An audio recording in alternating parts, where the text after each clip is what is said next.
Kas sinu e-posti postkast on muutunud kaootiliseks džungliks, kus olulised sõnumid kaovad spämmi ja reklaamide vahele? Alustame e-posti korrastamist lihtsast, kuid tõhusast meetodist, mida nimetatakse. Selle meetodi põhimõte on lihtne.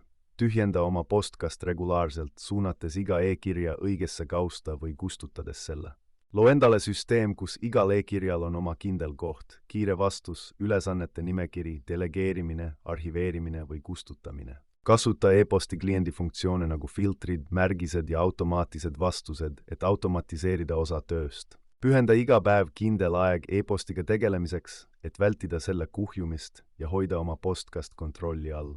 Järjepidevus on võtmesõna, hoides oma e-posti korras, säästad aega ja vähendad stressi pikemas perspektiivis. Proovi ka e-posti vaba päeva, määra kindlaks ajad, mil sa ei kontrolli ega vasta e-kirjadele, et keskenduda muudele olulistele ülesannetele.